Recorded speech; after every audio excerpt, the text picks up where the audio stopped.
A new variant of the coronavirus has cases on the rise. Join KCAU's Tim Seaman and Sophie Erber as they discuss with local experts the latest information on the coronavirus, vaccines, and variants.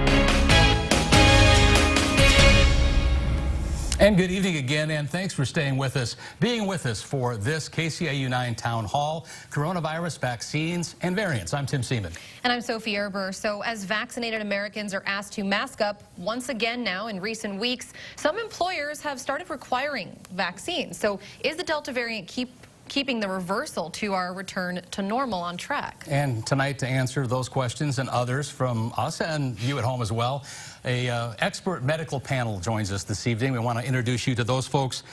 You probably know them by face as they've joined us now for several of these town halls, and we certainly do appreciate their time. Tyler Brock is nearest to me. He is the Deputy Director of Siouxland District Health here in Sioux City. That's right. We also have Dr. David Enns of Mercy One in South Sioux City. Thanks again for joining us, Doctor. And Dr. Mike Kafka from Unity Point Health here in Sioux City. Again, we thank all of them for their time being with us tonight. That's right. Now, before we go any further here, we do have a reminder. We actually want to hear from you still at home, so please do let us know any questions you might have as our conversation continues. Anything coronavirus is on the table. Submit your questions right on Facebook Messenger. You can go on facebook.com/KCAU9, the number news. Going to get started checking in with both of our doctors tonight. And young people, of course, are the focus in many ways right now. We've kind of come full circle. At the beginning of this, we're talking about seniors and elders and protecting those folks because of the situation. And now young folks especially being targeted. Earlier this year, Governor Reynolds signed legislation centering around COVID-19 that vaccine passports would not be allowed inside the state of Iowa. Healthcare experts, however, were exempt from that legislation. Both Mercy One and Unity Point have since issued a vaccine mandate inside their facilities, as many hospitals across the region also have done. Hundreds of schools, though, are still hanging in the balance as the classroom nears, as the school year is just around the corner.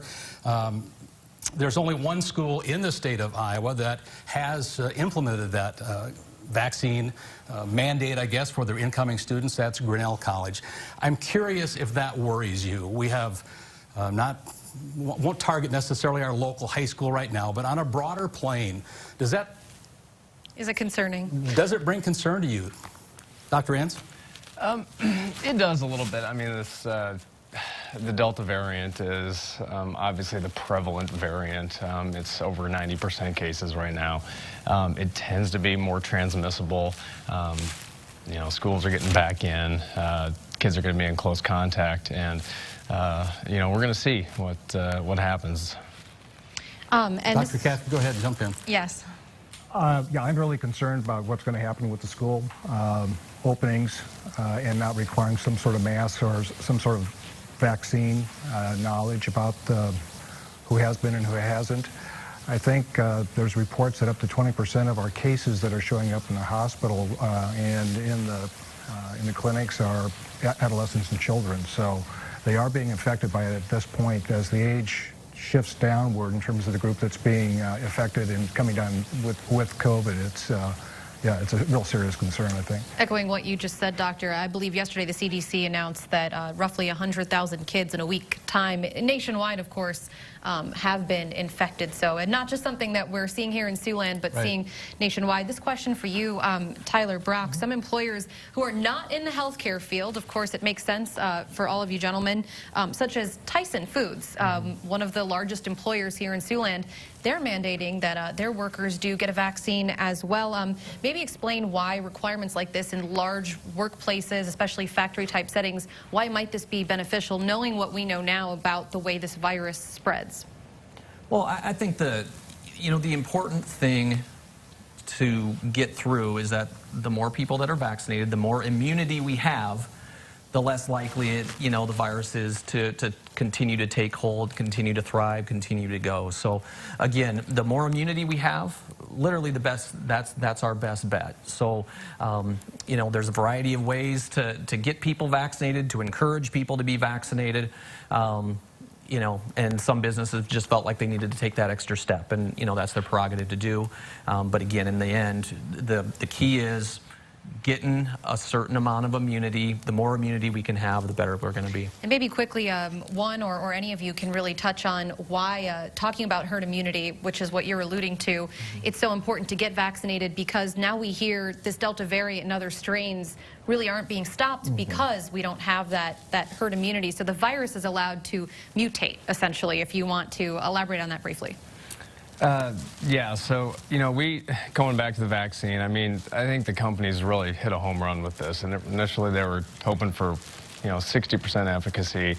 Originally it was 95%. It's still really high against the Delta variant. That's why we're seeing the age of really sick people go down a little bit, because the older population has been vaccinated. But, if we look back, the goal by July 4th was that you heard that 70% number, and that's really what we're looking at. If we can get it up to that, I think with employers mandating the vaccine, that's going to help boost the numbers a little bit. Thank you, Doctor. One other thing before we go to a poll question here. At the beginning of all of this, we talked a lot about protecting our hospitals. We didn't want them to become, and many did, overrun with patients. And it was at that time, as I mentioned, mostly the senior population or an older demographic. Are you seeing that same thing with a younger demographic now beginning to overpopulate hospital beds, or is there a difference there? Most of the folks coming in are younger, 40s, 50s. Not seeing as many older folks coming in. They seem to be being protected the way you expect to. We've had a couple of folks that are older that have been vaccinated that end up being hospitalized, but it wasn't more serious than that. So, yeah, it's shifting to a younger age, and they're really sick. The group that's coming in is looking a lot like they were when we had our first surge, in terms of how ill they are, and the number that we have on vents is going up. So a bit of a setback. Thank you, Doctor. We do want to go to a poll question from you, our viewers. Do you think COVID-19 vaccines are doing what they were intended to do? And we have some results for you. 58% of people say yes, 42% of people say no. Again, that was 50 total votes. So I guess what this is representative of right here, kind of indicative of how people are feeling nationwide, and maybe why some people still have vaccine hesitancy, because they say, look, my neighbor got the shot and they wound up sick with this Delta variant. Maybe elaborate why that is happening. We're calling these breakthrough cases. Correct me if I'm wrong. The Delta variant is much different than the first viruses that we dealt with. And it's largely because folks that do become infected, they have a much higher level of virus in their throat and nose, 1,000 times higher, it's estimated. And therefore it makes it much more easily transmitted. You don't have to be exposed to someone for as long a period of time. They seem to be contagious for a longer period of time. And there are those asymptomatic people, so they can be out there and you just don't know it, but you can overwhelm the amount of virus that you might get, even though you've been vaccinated, may be enough to overwhelm the amount of antibody you have on board, and so you may develop a mild infection until your immune system has a chance to kick back in and keep it under control. Speaking of immunities real quick, Tyler, are we seeing any difference at all between folks who have received the vaccine and then have gotten sick versus folks that did not, that did not get the vaccine? Is it playing off of each other, I guess? If I've had coronavirus and I got the vaccine versus one or the other? I think I understand your question, and I think the jury's still out a little bit on that. Those kinds of things take some time. Definitely, on average, people who have been vaccinated have less severe cases. Okay, that's just typically what happens, and also younger people who get COVID tend to have less serious consequences on average as well. So we're kind of seeing both things at the same time. We're seeing some vaccinated people who are getting COVID and in most cases are having less severe infections. We're also seeing younger folks. Again, on average, we're seeing fewer serious cases. So which one is better, I don't know, but we'll definitely take a situation like this. Even though, this isn't exactly where we want to be, we do know that for the most part, cases are less severe now than they were when our older folks were getting the majority of it. Makes sense. Thanks, Tyler. Liz, Iowa tracking breakthrough cases. That's something that you wanted to know. This was a viewer-submitted question, so we will toss this out to our panel here.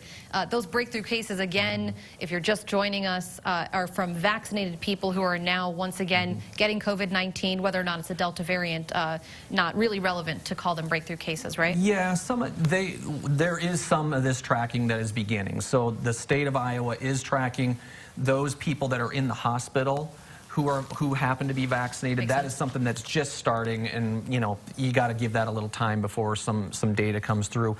Locally, we have been looking at this with our new cases for probably 3 or 4 weeks now, and so yes, we are seeing some breakthrough cases. Somewhere in the neighborhood of 25% of our new cases have been fully vaccinated. So it is happening, but we need a little bit more time to see if that shifts one way or the other. Of course. Schools, of course, are a big focus right now. The question that many parents are expressing is, what about my youngster that's headed back to class? How will the school year be impacted? We sat down with Sioux City Community School District Superintendent Dr. Paul Gosman to talk about that and other things as parents and young folks get ready to head back to the classroom.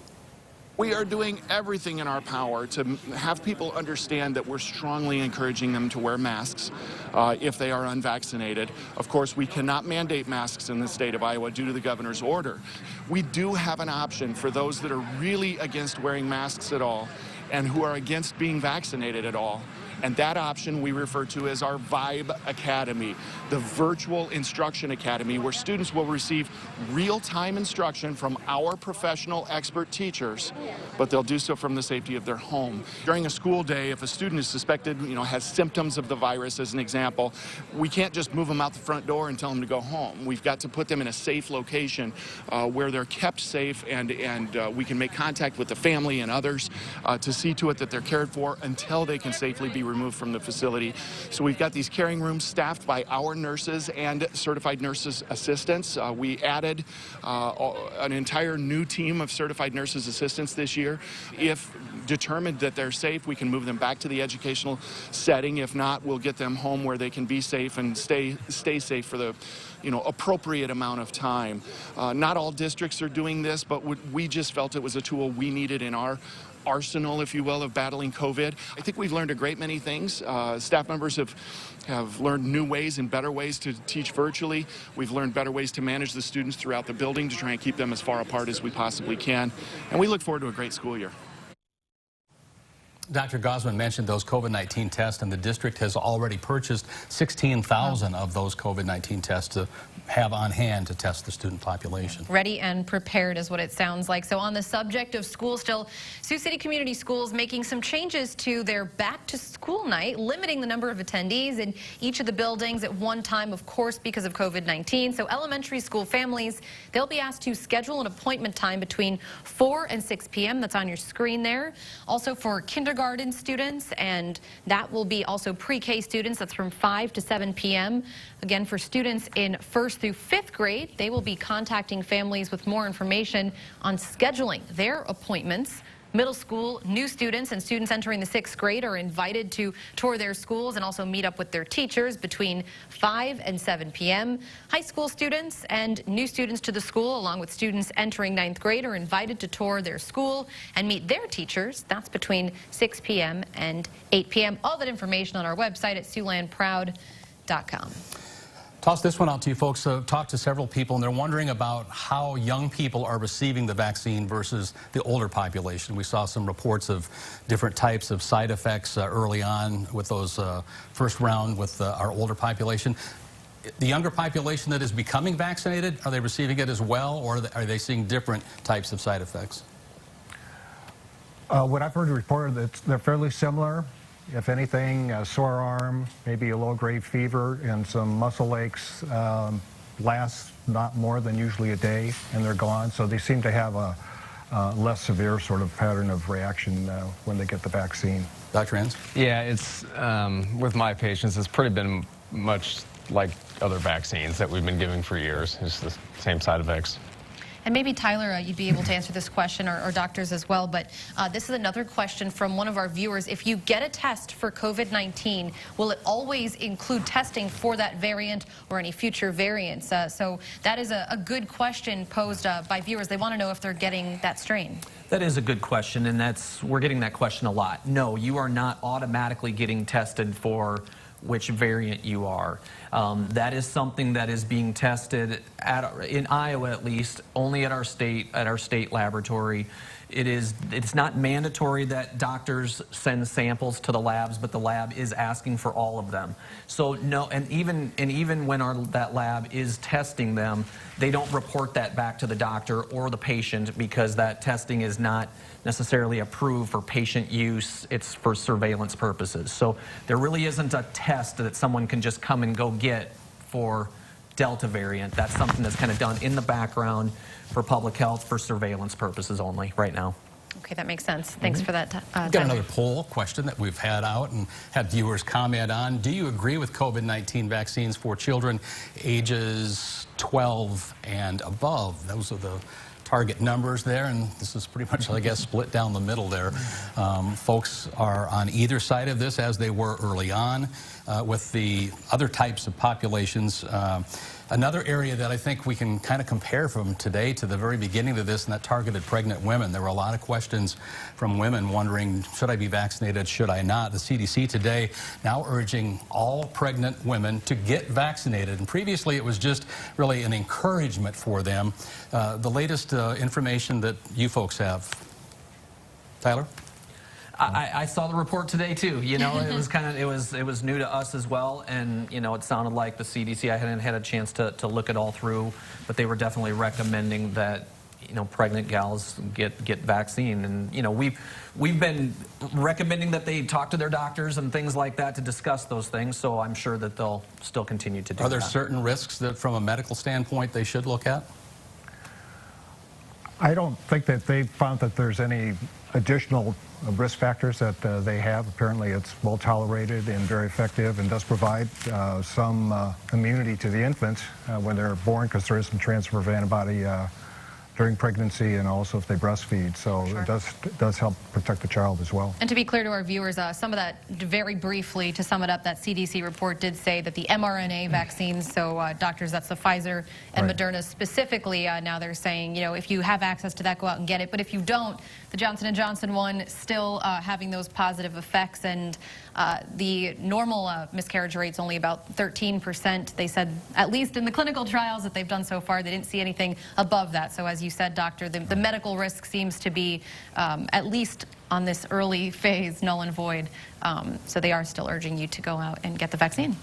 Now, the Facebook question that we've had posted tonight from one of our viewers: why do people that have had the virus need to get the vaccine? Why aren't they already protected? Dr. Enns? Yeah, that's a good question. So, you know, when you have a virus, your immune system gets antibodies towards it, and you're protected for a while. The vaccine, as with pretty much all vaccines, will give you a higher response of antibody level. You'll make more antibodies. It'll be more prolonged. The studies have shown, you know, thankfully, the more time we've been around COVID, the more data we have, that folks who've had actually the COVID virus and then get the vaccine, their antibody levels can be up to 10 times higher than natural infection. And that, especially with the Delta virus, is shown to be very protective. I know that you have background and involved in the early stages of developing these vaccines. We know of the 3 that are very common in the public. Where are we at in going past that? Are there more vaccines under development at this point that we don't hear about just because they're not in that emergency state or being pushed out? At least not in the United States, because we hear a lot about Novavax and AstraZeneca, but that's more overseas, right? Right. So we've got 3 approved right now, the J&J, Moderna, Right. and Pfizer. There are still some in development. The nice thing about, you know, we keep talking about this mRNA technology. The nice thing about it is, for these variants, things can be changed very quickly, and these vaccines can be altered if a big shift were to happen. One other question on that. As we look at these variants, is there any idea, are we looking at a new variant every 6 months, or at some point do they hit a dead end and we get past it? Or can you answer that? That's $1 million question. Have you got your, It's hard to know.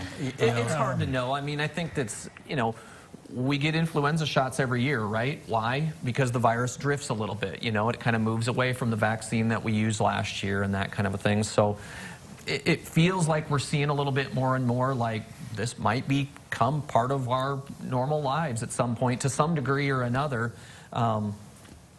So, I don't know if there's other opinions, but it seems like there's some thought that it might be around for a while.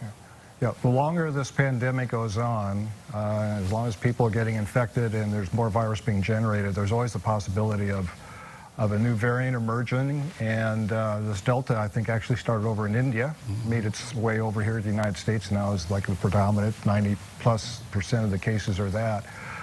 So as long as that's happening, yeah, there are some variants. There's a Lambda variant, I think, that's out there. Apparently does not show the same kind of features as Delta, but you can pick it up and discriminate it. So yeah, they're constantly being formed, and it's just the occasional one that ends up emerges and is able to replace the others that have been circulating at that Thanks, time. Doctor. And speaking of cases emerging, we do have a case count kind of variant, because the question being asked now, we knew there was a drastic spike at the beginning of this pandemic. Also last winter, a serious surge in cases before that dropped off in the springtime months. So I guess what we're asking too, to all you gentlemen tonight, are you seeing the hospital staff where you work as overwhelmed, or are you better equipped? We ask this as the pandemic goes on. Of course, we've been learning more. The workflow has to be a little bit different. PPE shortages aren't really something that we hear about anymore. But how is your staff dealing with it? There's stories of hospitals across the country who are quickly running out of ICU beds.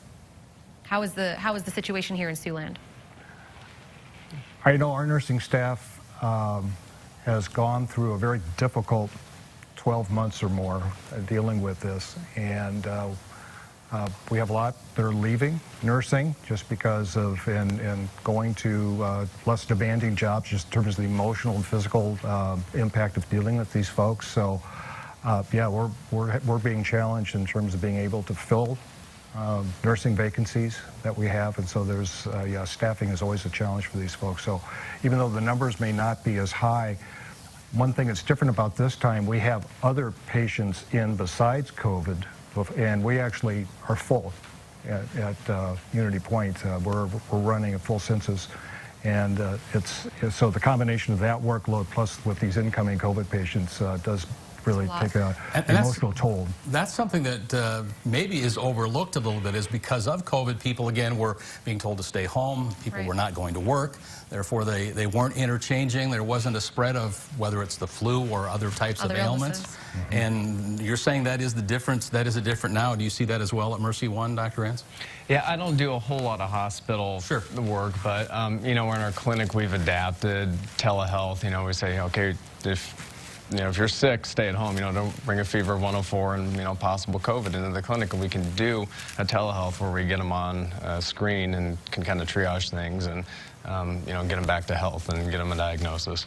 And as far as distributing the vaccine, Tyler Brock, you were one of the people at the helm here in Siouxland when those first started coming in. The story of this week, too, has been a lot of the shelf life on those vaccines are expired. They're being thrown away. How is Siouxland District Health dealing with balancing the maybe new want for vaccines with children going back to school, teachers going back to school?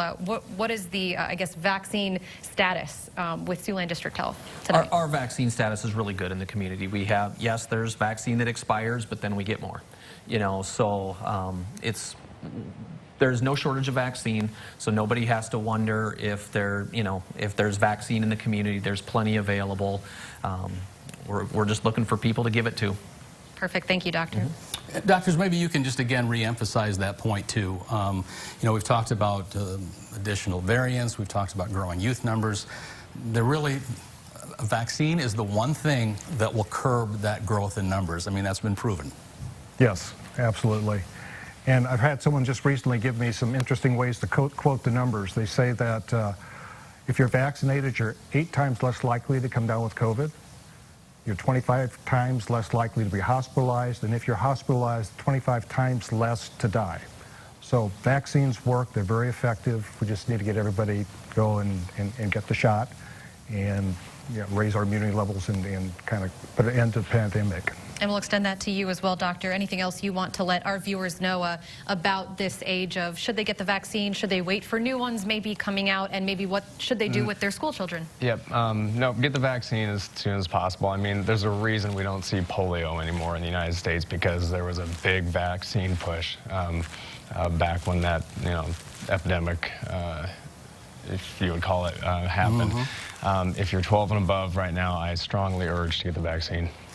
Somebody want to take this one. I've had people ask me, okay, at the beginning of this, I was told my mask is protecting other people. That's why I'm wearing it. I now have been vaccinated, so why do I need to wear a mask? What protection am I offering? Tyler, can you make sense of that to someone that may have that question? Well, I think, because, even vaccinated people have been there's been some cases of COVID. I guess there's some thought out there that some additional protection is needed. Again, I think the important thing is, whether you're going to wear a mask or whether you're not, the important thing is to increase our levels of immunity in the community and do what we can to, try to protect each other. Some of this, honestly, is basic public health hygiene, staying home when we're sick. I mean, if people would stay home when they're sick, and even with minor symptoms, we ran into this constantly. Yes, there was some asymptomatic COVID, but a lot of it wasn't asymptomatic. It was just very minor symptoms that people were ignoring because they were minor, right? So if we can stay home when we're sick, if we can really go back to the basics of hand washing and things like that, that's really going to go a long ways, So really, we need all the tools instead of just a few. And that was something that we said at the beginning, too. What qualifies as day-to-day personal hygiene is probably changing for good. And that's what we're seeing, right? Yeah. Yep. All right, thanks so much for joining us. I know still so many questions coming in. We might have you gentlemen back. Who knows where this goes. But again, we thank you for your time and joining us again here for our town hall event. And as we've said all along, we really do thank you for your work inside the medical field. It's not a more important industry, profession to be in right now. And we know that you hopefully will pass that along to all of the folks on your staffs.